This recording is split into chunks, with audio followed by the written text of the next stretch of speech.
And Mandy, I think you're handling the election of chair, right? I am.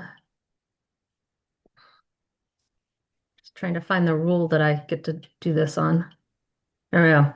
Um, we ready? We're Yes. recording, yeah. All right.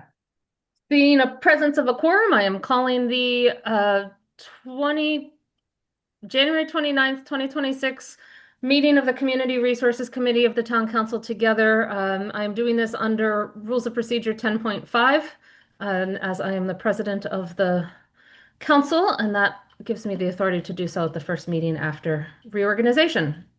This meeting is virtual by the power granted under the general laws. If I have to, and it is being recorded. Do you want me to say anything else, Athena, about that? Because I can look it up. No. Okay. Since we are virtual, I will take a roll call so that everyone can be sure to be heard, that they can hear and be heard. I will start in the order I've got on my screen. So Pam Rooney, I'm here. Mandy Johanneke is president, Jennifer Taub, I'm here. Andy Churchill, Here. and Counselor Walker. Here. Thank you. The first order of business is the election of the chair. Once the chair is elected, I will hand the virtual gavel over to that person. We're going to run this similar to how the council elections were run. I will take nominations.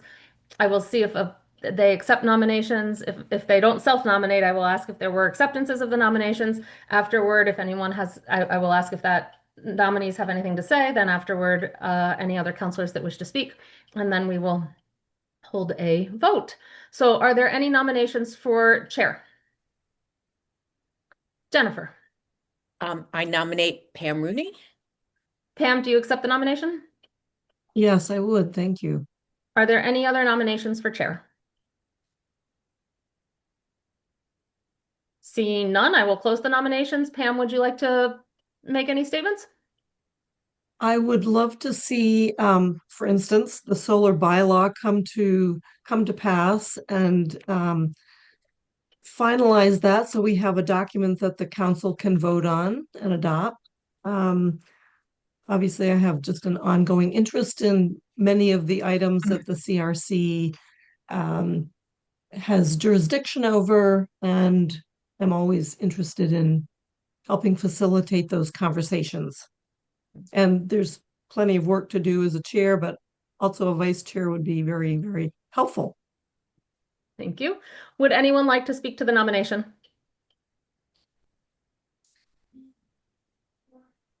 Seeing none, given that only one person is running, I will, I guess, make a formal motion to appoint Pam Rooney as Chair of Community Resources Committee until the next reorganization. Is there a second? I think Andy seconded. Did you? Second. Okay, we need it verbal, not just thumbs up. I was just giving a general thumbs up, but I'm happy to second. Okay, there is a second. We will start a vote. I am going to, again, go in an order. Mandy votes aye. Jennifer. Yes. Andy. Yes. Counselor Walker. Yes. Pam. Yes. Congratulations, Pam. You are chair, and I hand the gavel Thank over you. to you for the election of the vice chair. Thank you. Are there any nominations for the position of vice chair? Mandy. I nominate Andy Churchill. Andy, would you accept that? Sure. Are there any other nominations?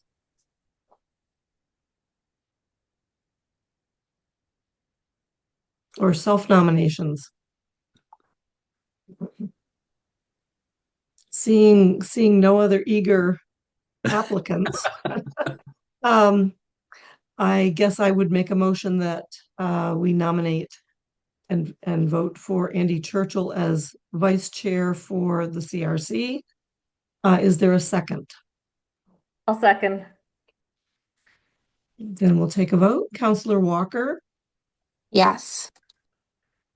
Jennifer Taub, Yes.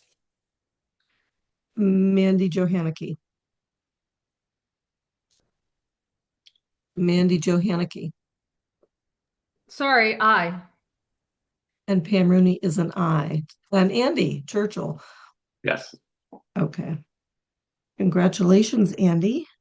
We'll talk more. Looking forward to it. Good, good. That's Look to super. follow in the footsteps of Jennifer Todd. She can Won't be pass hard on to her- do. Yeah. We are on the item of general public comment, and I'm looking for attendees. There are apparently no attendees in the audience for this meeting. I'm just going to make a comment that once we establish a schedule, I think it's important to let folks know in the community when these meetings are going to be so that they can actually keep track of when to weigh in and participate in these conversations, because our meeting times and dates are pretty random for people to follow.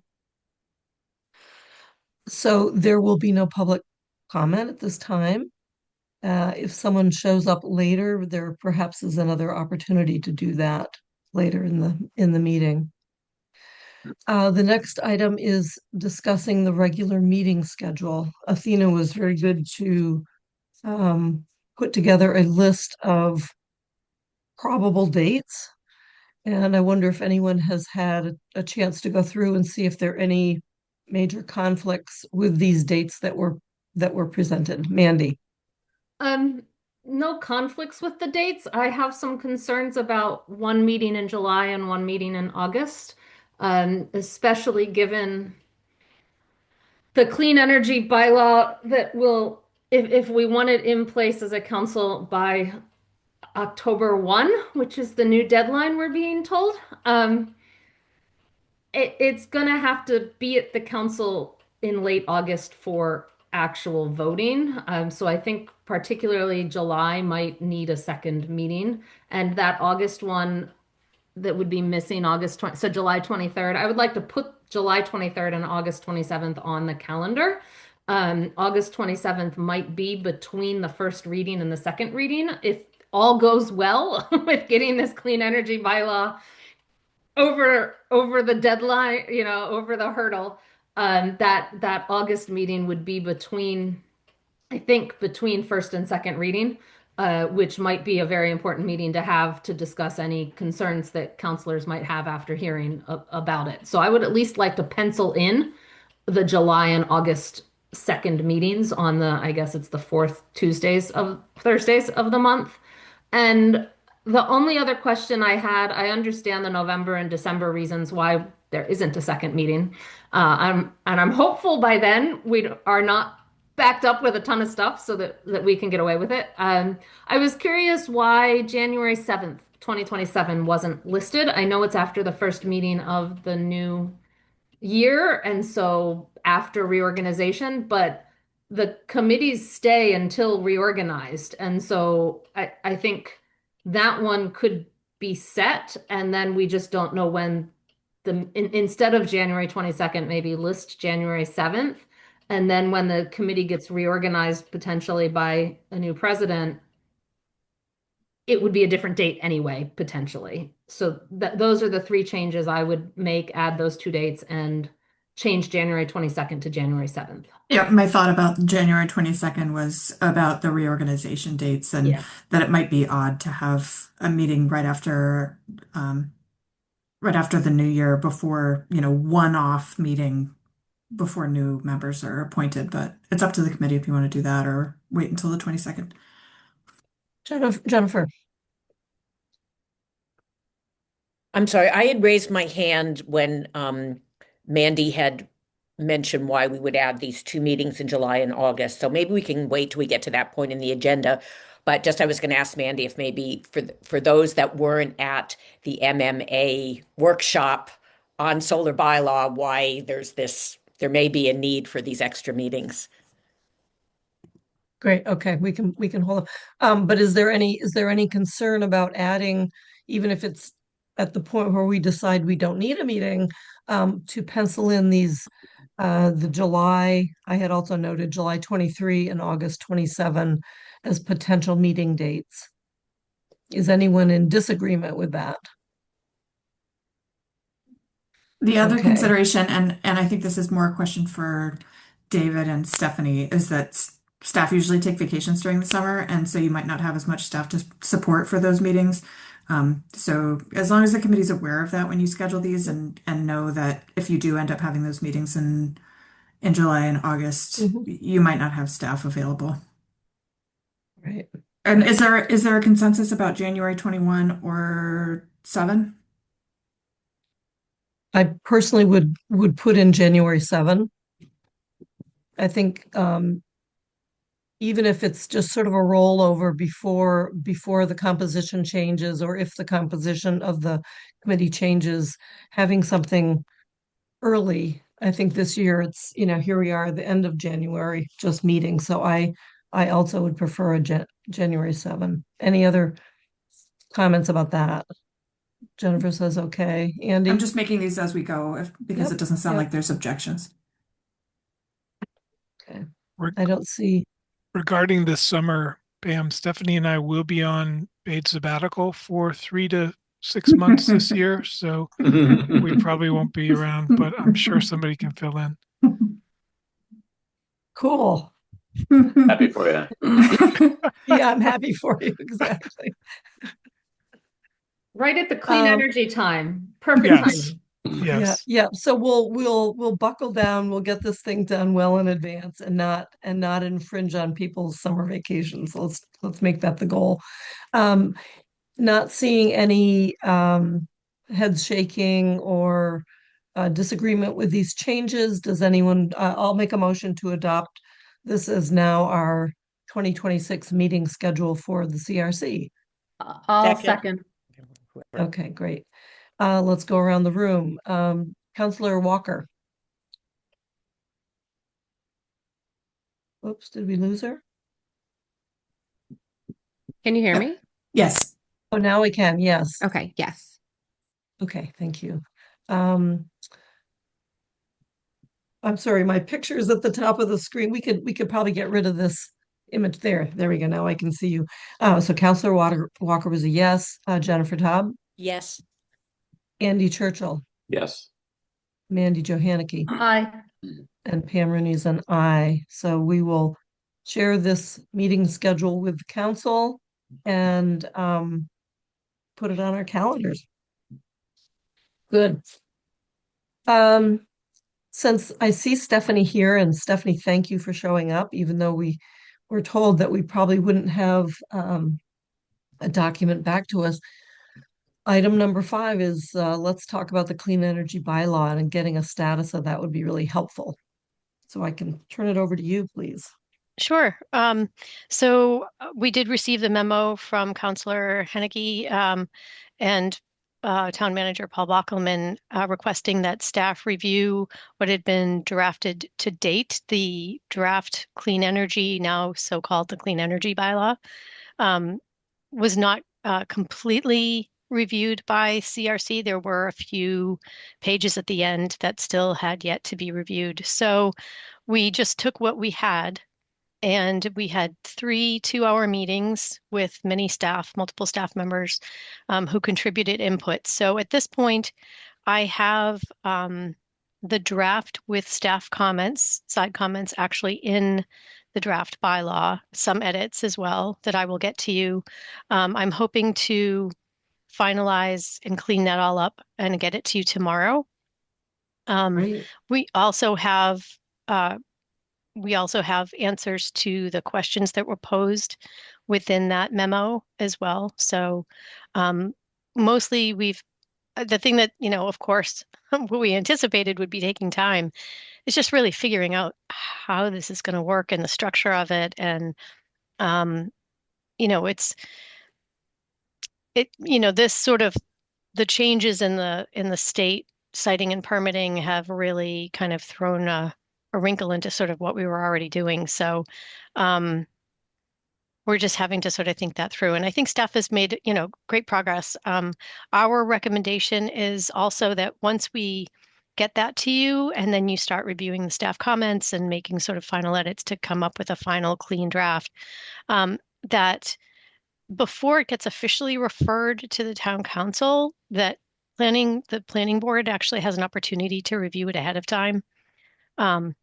before it gets officially referred to them. Because we just want to, we think because it is so complex that we want to just give these boards some time to sort of digest it a little bit. You've all been working for it for quite a while. They did see the initial draft a while ago, but it is quite changed from that. And now we have another layer of complexity that's been added. So just, just in terms of thinking about this timeline, we just want to make sure that we leave an opportunity for that to happen before it gets officially referred. Any comments on that? I was wondering, are you also thinking of sending it to the Zoning Board of Appeals since they may have some jurisdiction over this as well? Yes, we will definitely send it to any of the Conservation Commission, any permitting authorities that, granting authorities that will be impacted by this will definitely get an opportunity to review it. But we Mandy. need a clean draft. Sorry. Yeah, Mandy. Yeah, I don't actually have comments at this time with that. I wanted to sort of summarize some of what we heard at MMA because they had a clean energy bylaw workshop, which was extremely helpful. But after that workshop, I actually spent some time. One of the two people sort of presenting in that workshop was Carolyn Murray, who is a KP Law's attorney and who we as a town actually deal with on land use items. And I spent about a half an hour talking with her one-on-one on this and some other things. I sort of picking her brain. And I wanted to sort of update the committee on what I got from her, and what I heard and things. Because some of it's a little bit different. I was asking her things like timing of when does she want to see a draft bylaw for legal review and things like that.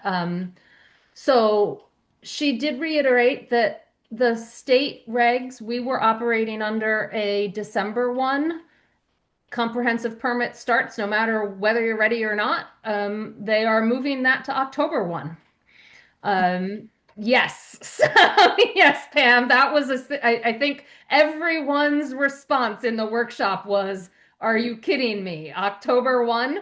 And so what does that mean for the council when we're looking, we just lost 2 months, right? But that means given that our bylaws under the charter go into effect 14 days after we adopt them, it means the council must have a second read.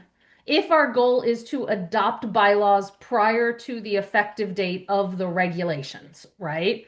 Or the latest effective date, it means we have to have our second read at the first meeting in September. Which means our first read has to be in August. Which means it has to be out of hearing and out of GOL, out of hearing from both Planning Board and CRC in early August, basically. GOL shouldn't take too long because presumably we'll have the legal review before it goes to GOL, right? That's the changes we just made in our charges. But if it's going to take a couple meetings to get it out of hearing both by CRC and the Planning Board, we're looking at starting hearings. What, like if you just start backing up, right? If that's early August, hearings should probably start in June. Yeah. And so, June, maybe earlier, depending on how quickly we can get these through hearings, right? CRC, as Stephanie just said, CRC's seen this a lot, but Planning Board hasn't really seen it. So I do second getting this into Planning Board, even maybe now with the staff comments so that they can start familiarizing themselves a little bit. That gives us a very tight timeline. Carolyn, things that we might see changed. I talked to her about when would be sort of efficient and ideal for her to potentially see our draft and what we're working with. And she thought for us, getting it to her about the time we're going to hearing, maybe sort of at the time that we've sent it to the council for referring to hearing, and then before those hearings start might actually be the most efficient time. She was talking about April, May. the Springtown meetings for the towns she represents will be taking place. A lot of them are going to try and get something in. She might have a little bit more idea of what they've been able to do. She might have worked on some stuff for various things and worked out some stuff there that she can counsel us on at that time. We might have some MLU decisions from some of the early town meetings from the AG's office about what they see as problematic or not. So she thought sort of not now for a legal review, but closer to the hearing stage for the legal review.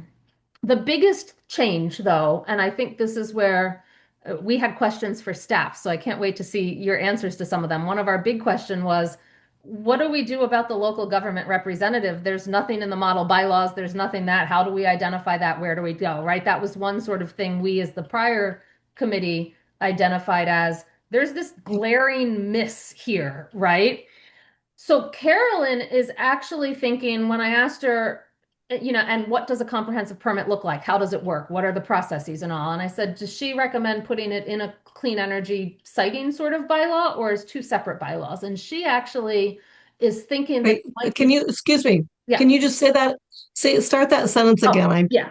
So there's the comprehensive permit part, and I had asked her on how do you even do a comprehensive permit? What are the rules around issuing it? Hearings, who gets it, who writes the things, all of that, some of which we identified as missing from the model bylaw that was first put out, right? And I said, do we put that in our clean energy bylaw, or do we put that in a separate bylaw? And she thinks it would be cleaner to split the bylaws up. So one bylaw, a clean energy bylaw, or two bylaws, a solar siting bylaw and a battery storage, say, or in one, right? That really deals with sort of the planning board side or the ZBA side of solar. So sort of what we were working on before we saw all these regulations. How does that siting work? What are the rules and regs behind the project getting the planning board's approval, say? Ignore the permitting process, but setbacks, glare, all of that stuff that's in that part. Like it was before, what we were working on before we got all these rules and regs. And then a separate bylaw that could be zoning, but might not be zoning, might be a general bylaw of dealing with the comprehensive permit requirements for clean energy projects. So naming your local government representative, which may be different depending on what part of the stage you're in, naming that person who reviews the applications, identifying whether they are joint hearings or not. I don't have a good idea, but sort of doing it as two separate bylaws. Now, one thing Carolyn has that I have not formally asked her for, but I did talk to the town manager when she said it, and she said it at the meeting, that she early on drafted sort of a very rough model bylaw on the comprehensive permit side. She is willing to send her sort of generic comprehensive permit bylaw to us if we ask. I have not sent her that email yet. Paul did give us the go-ahead and me the go-ahead, but it could be from you, Pam, to sort of approach her and say, hey, can you send us that generic one you've got? That would give us sort of a start of what we might have to move from the clean energy bylaw over to the comprehensive, and see where she is with that has the fees and this and that for potentially all of that. So that was just to summarize some of the things I got out of that conversation I had with her after the workshop, which was very helpful on a pick your brain sort of thing. But it might require us to do a little bit more work with that second bylaw, if that's the way we decide to go, that would apply to, in some sense, any clean energy project, whereas our solar clean energy bylaw that we named right now is really trying to just do solar and battery storage. We don't expect necessarily an anaerobic digester or a wind project or anything, but they would fall under the comprehensive permit bylaw, even if we don't have other stuff for, other regulations around it. we'll come back with some questions, but Jennifer. I have a question, just basic clarification. So if we don't finish this by October, then the state regulations will guide us until that point? So if we don't have our own processes in place with a bylaw that says, here's who our local government representative is, or here who X, Y, and Z is, it just means the default in the regs starts October 1 for who the local government representative is, which in the first draft was the town clerk, is the one that's determining whether the permit application is complete. Not necessarily ideal for our town, right? I don't know in the modified regs who it is. They got a lot of comments that towns didn't want the clerk to be the default. But yeah, we default to the regs.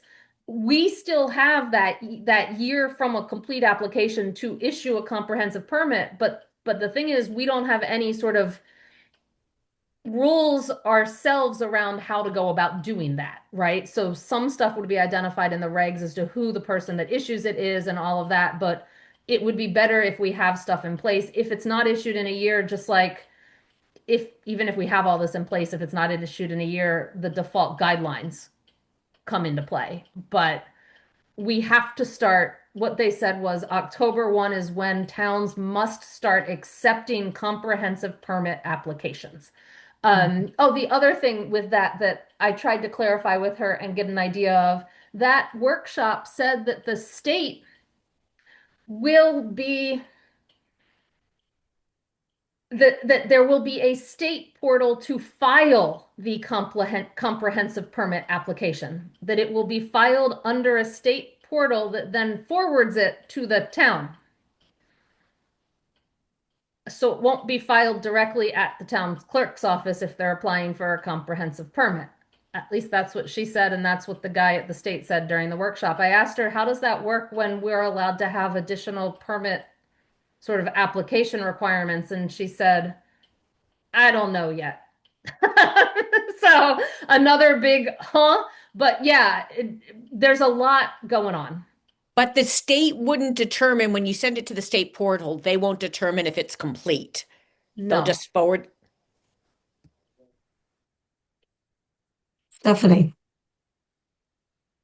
Not to start getting into the edits that the staff has made, but just wanted to say that in terms of just the language for the bylaw, staff came up with sort of a unanimous agreement that the language for the person who the application materials get submitted to is the town manager or their designee, to make it just kind of a cleaner, easier language to sort of move us along. But in the meantime, staff has worked on sort of a process and workflow. We're starting to sort of figure that out. So that will be part of the responses from the memo.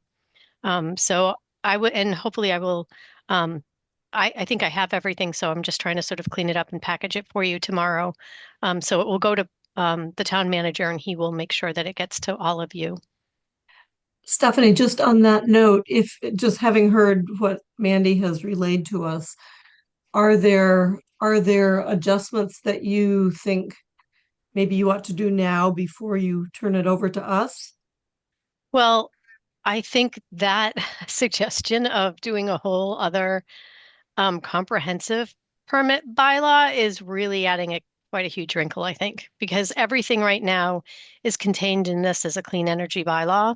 So it's very comprehensive and addresses all of the different points that we've brought up already. So I think at this point it would be best to just sort of get you everything staff has responded to. What I actually don't recommend is even getting what we have to the planning board now, because I'm just afraid that each time things get changed, staff already said, well, we've already sat down and done this. It's like, well, it's changed substantially, so we have to do it again. So I think we want to have a final draft that we think is the draft that would be submitted to council, and have that be what gets distributed and reviewed by other committees prior to officially being submitted. Thank you. Andy? Yeah, I guess I was just going to ask this idea of having two bylaws versus one, whether that means that we have two simpler ones that are easier for people to understand, or whether it's better to just keep pushing with the single one. I guess Stephanie addressed that to a certain extent, but how do we proceed with the legal suggestion that we have two versus continuing with the one? Mandy? Yeah, so Carolyn obviously hasn't seen what we've got, right? It was just as she was talking about addressing in bylaws the comprehensive permitting part of the state law. I asked her one or the other, right? In the one or the other. At this point, I wouldn't necessarily draft one. I think it would be good to see Carolyn's sort of blank draft because it would give us ideas potentially of how to, if we're missing anything, right, that she thought was important. No matter where it goes, whether it goes into the clean energy bylaw or a separate one, we'd get to see KP Law's initial language that was, sort of a very rough draft of a bylaw that would address the original regs. And we obviously don't know what there's changing. So I think it's worth seeing what she has, just to help us along in our draft.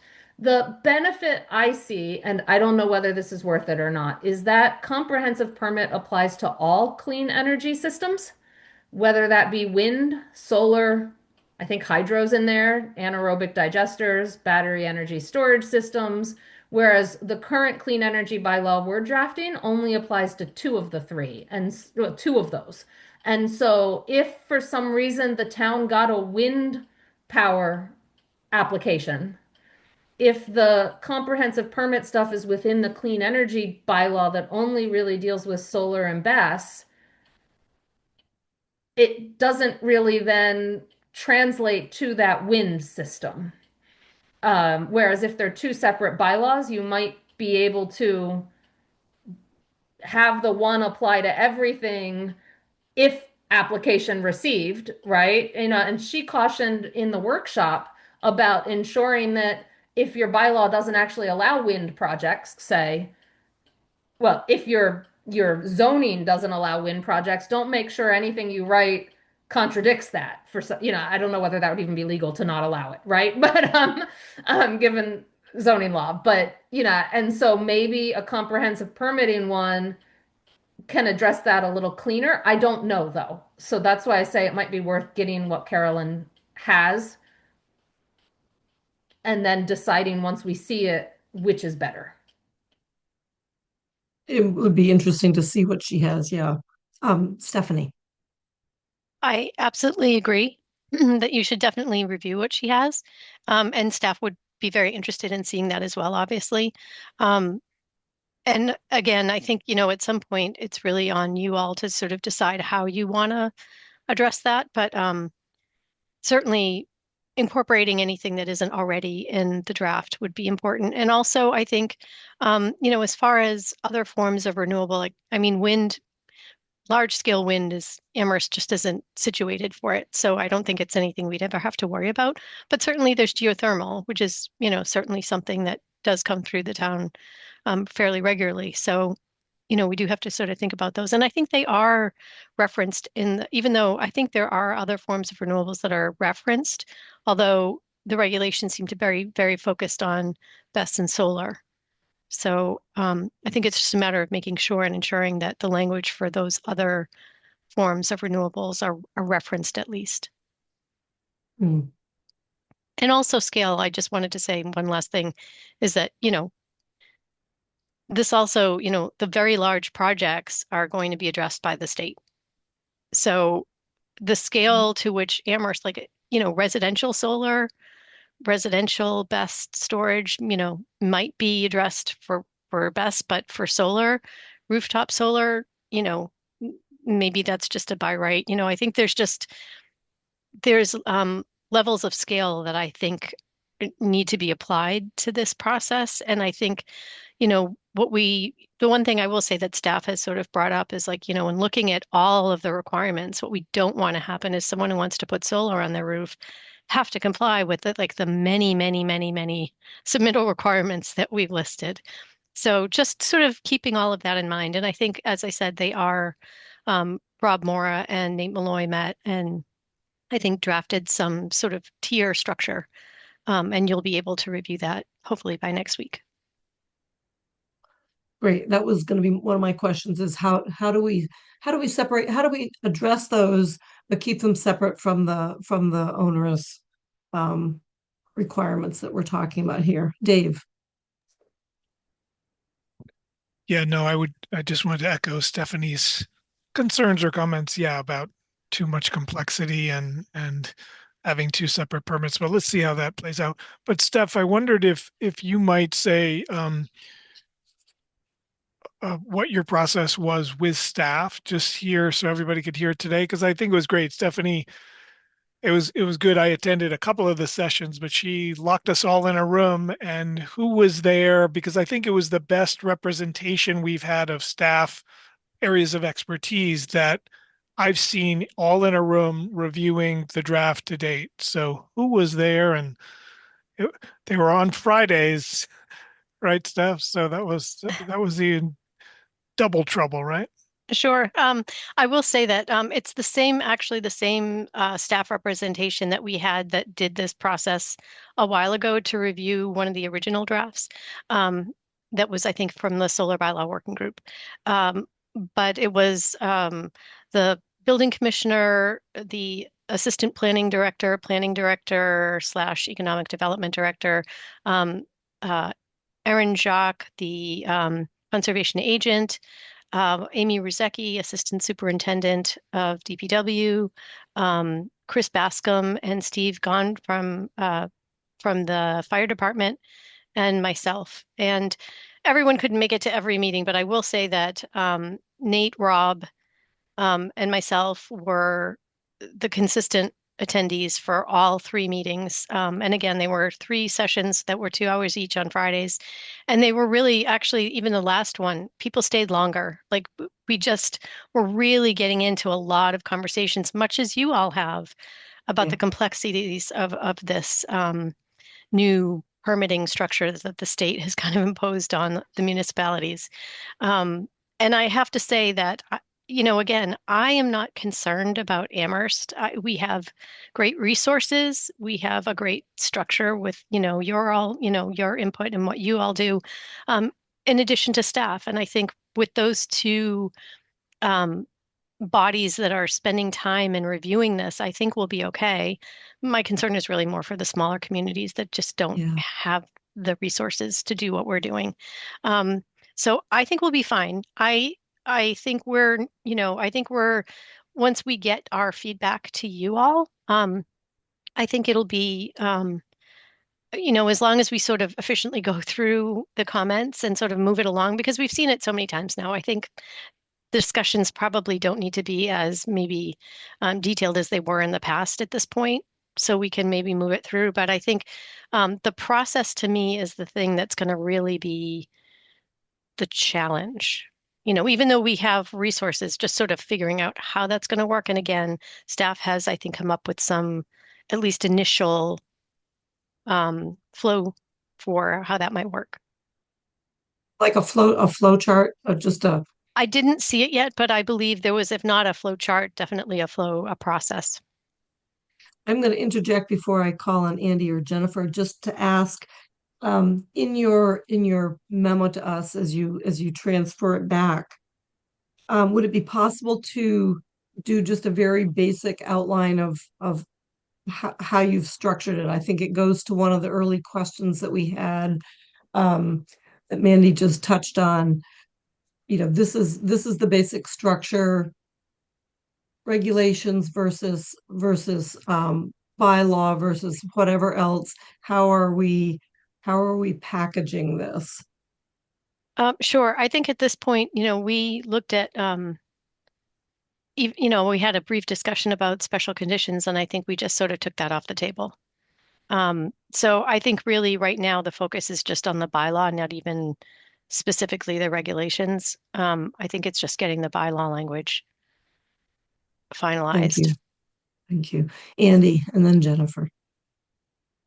Yeah, I sat in on the session at the conference, so I got a little crash course on this stuff. But my curiosity is, are we trying to align what we're doing with the state? Or are we trying to go beyond what the state's doing, or do something different? What's the difference between what the state is going to promulgate and what we want to do? Yeah, Mandy Stephanie? Jo, I don't know if you want to jump. I'm sorry, I didn't know if that was directed at me. Sorry about that. Yeah, I'd like to hear from Stephanie. Sure. I think we're mostly looking at at scale. So really what the state has done is like projects over a certain threshold will just automatically be reviewed by the state. Anything of a smaller size is then given to the communities to sort of review and look at whether the application is deemed complete. And this is sort of the challenge, is for us to sort of look at what the state is requiring, but then also what we, in addition, may require for our own purposes, and to be consistent with our own zoning and other bylaws. So I think, this is where, and again, sort of staff has some suggestions, but this is where you all will have to sort of take a look at what staff recommended. But I do think there's some belief that, especially for residential, we don't want to be imposing a really burdensome permitting on residents for just wanting to put solar on their homes or putting a very small size battery storage in their attic. If that's where they put it, or their basement, we want to make sure that it's being scaled appropriately. So it is consistent with the state in that is what the state is guiding municipalities to do. Under a certain threshold, the impetus is on the communities to review those projects. Thank you. Jennifer, then No, I just Mandy. quickly want to say thank you, Stephanie. I feel much reassured knowing that you're all have been meeting and are meeting, because I didn't know how we were going to do this. So I just wanted to say thank you. And I feel better knowing that you feel like this is doable in the time we have. Yeah, because there were some, I heard one person from a small town at the conference during the session said, they have very few people and large acreage, so they're just the kind of town where this would be built, and they have 5 staff members, so total. So they're overwhelmed. So I feel like assured. So thank you. Mandy. I have one question on timing, and then I will go beyond what Stephanie said to Andy's question. But are we then looking at, I guess the question is, how many meetings do you think the planning board would like before this sort of goes to the council for hearing? So are we then, as a committee here, with a goal of, we know the regs are not finalized till March 1. This is a problem, right? But are we, as a goal, trying to get through in February the whole thing to say, okay, it's time for the planning board to review, even though we haven't seen the final regs, but let's get the planning board in with their comments and we'll monitor the regs, we'll see stuff? Or are we aiming for and how many meetings do you think the planning board would want for this sort of preliminary familiarization and potential comments, right? I can see formal hearings going 2 ways. With CRC having drafted it, you can imagine the CRC hearing might not be too long, right? Because we'll have already spent a lot of time with it. Yet we saw with U-Drive, even though the planning board had spent a lot of time with it, it still went a while. I could see if we've got the planning board really familiar with it, maybe the hearing is a little shorter because they're already familiar with it. Yet I can see the public having a lot of comment on this when it goes to hearing and being ready to address their concerns, because there's a big state law that was not there when the solar bylaw working group was working, is a huge difference, right? So I'd kind of like to know from staff what their thinking is on sort of pre-hearing planning board time, so that we can try and start planning out when we as a committee have to be done to get it to them? Like, how quickly do we have 2 meetings, February, to get through all of your comments, or do we have 3? What are your thoughts on that? To address Andy's question a little bit further, as Stephanie did, when Kathy and I were going through and sort of redrafting, because we tried not to change language that the committee had already gone through. We did a lot of reordering, a little bit of comparing. We tried to highlight where what we'd already sort of come to agreement as a committee with was different than the guidelines that would be defaulted to on, say, setback or something were, because we don't have to follow those guidelines, but we tried to highlight, oh, the state guidelines is X feet. We had drafted Y feet.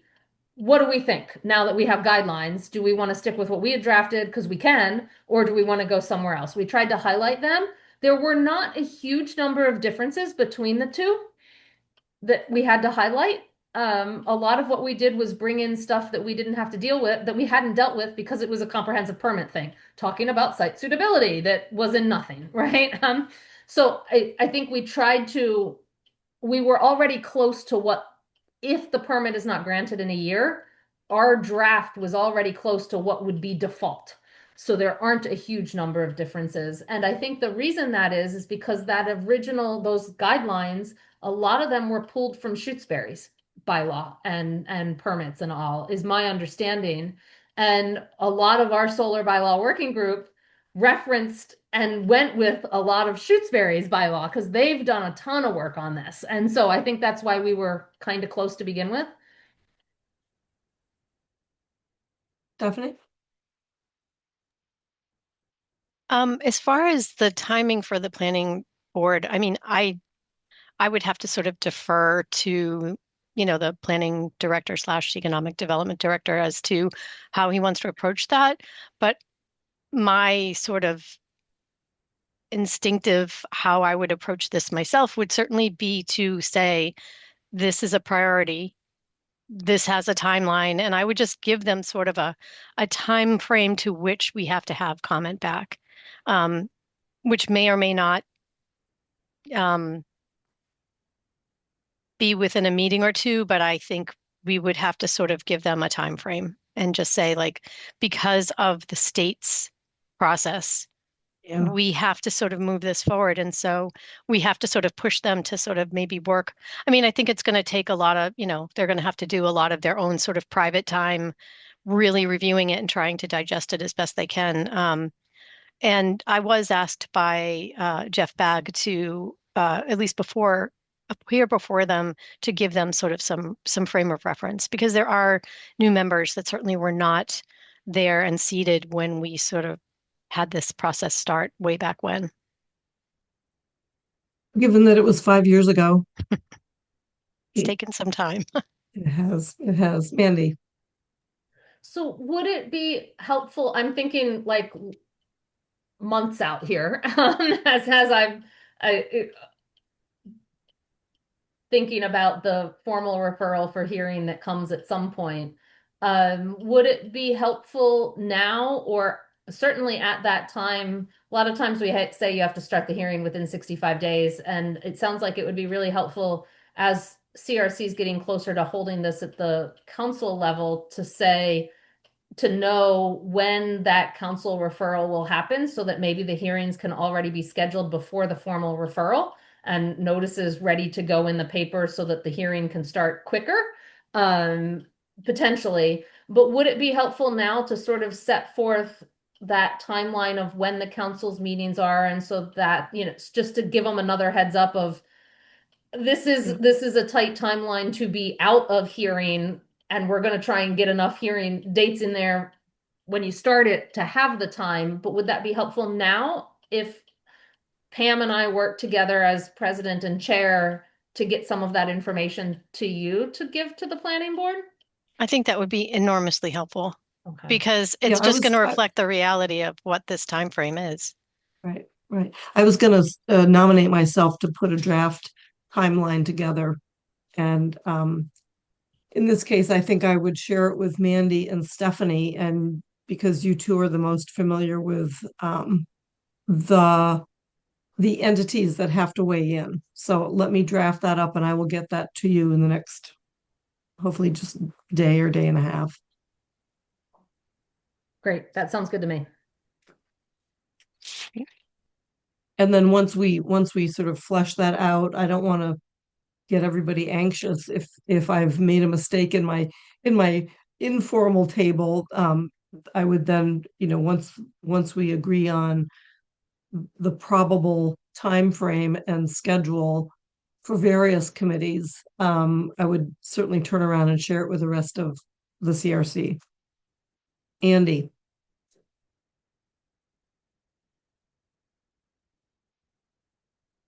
You're muted, Andy. CRC's been doing this for a while, but it sounds like we're going to have a hearing, and then the planning board is going to have some hearings. And does it make sense to invite them to our hearings so they can be educated on it, or to do? I don't know if it'd be a joint, but it would be invite them to participate in that, or if that would be helpful or not. I don't know. Mandy. So obviously it's up to the chair. Generally, the planning board tends to start their hearing and finish their hearing. We might start ours at the same time, but we don't close ours till after the planning board has met. That does not preclude joint hearings. I will say that joint hearings in the past, and Pam, I don't know if you tried to hold some when I was chair. A lot of times we couldn't get a quorum at either of the meeting times for a joint hearing because we meet at different times, and it just didn't, in that sense, the joint hearing didn't necessarily work. There can be, though, and I'll put my president hat on here. We would, Athena and I as clerk, in terms of budgets and all, noticing hearings can be very expensive.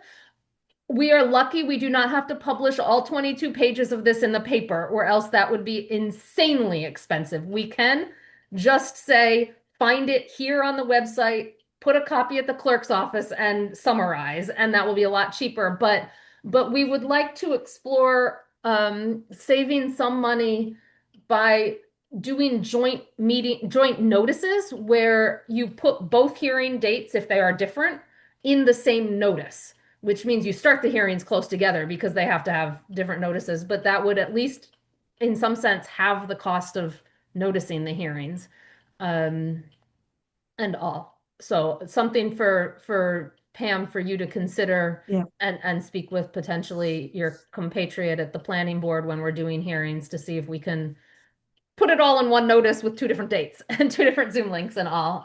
But we should try maybe some joint hearings, even if only the first one is joint and the second one have to go to different days potentially. Would those have to be noticed separately as the fall? I assume. Yeah, I don't know whether you could start with a joint hearing and then adjourn each individual, or postpone, or continue each one to different Continue. dates. I don't actually know the answer to that. Maybe that's something staff could tell us. Andy. Yeah, I understand the concern about the getting a quorum of both bodies. So maybe it's just we have an initial hearing, and we invite them to come to listen, or just notice, make sure it's on their calendar that they know this is happening, so they can get educated themselves. It doesn't have to be formal.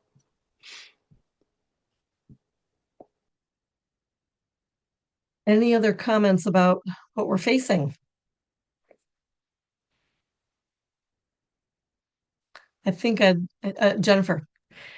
No, I'm not sure. I think you might have also, Pam. I tuned into the planning board meeting a couple of weeks ago where Jeff Baggy was, and he talked about that they were going to be sending some perhaps zoning bylaw recommendations to CRC. I don't know how soon that's going to be, but it just sounds like this will not be the only thing on our plate. That's a good segue into item number 6. Yeah, Dave. Yeah, I don't have your agenda right up in front of me, but I just wanted to comment that I think staff would really welcome this kind of cross-layer coordination more and more as we think about the complexities and the pressure to move this through our process and make state deadlines. But, Jennifer just mentioned, potential other zoning that may be working its way from or with staff and planning board. So, Jeff has alluded to that. I don't think there's anything on the immediate horizon, but, certainly the downtown design standards is something that we want to be working with various boards and committees, obviously the council and CRC and other boards and committees. So I think this kind of strategic thinking about dates and timing, we would welcome that more and more and more. And it leads to more efficiency and potential cost savings, as we were talking about with joint postings and whatnot. So legal ads and all that. So we're all in on that. Just wanted to put that out there, that I think it's a great idea to be doing that in 26 and 27 as we look ahead. Yeah, great. But now, so agenda item number 6, which is just discussion of committee topics. That is certainly one of them. Are there elements that the planning staff, planning board want to bring to our attention? Excuse me, my cold. Bring to our attention, to give us some heads up as well. We would appreciate that. Mandy. I had one that goes along with this.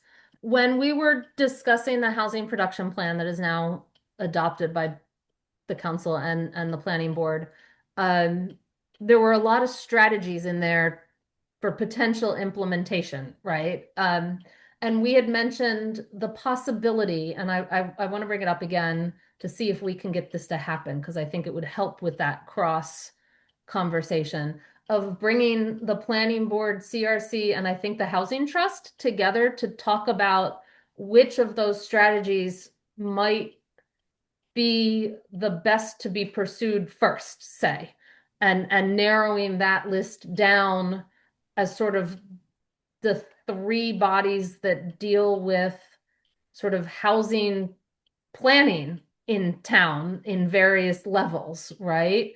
And so I don't know how that works into what Dave just said and what Andy asked, but I think that would potentially be a good first start of trying to find a way to have a joint meeting to say, what do we want to concentrate on?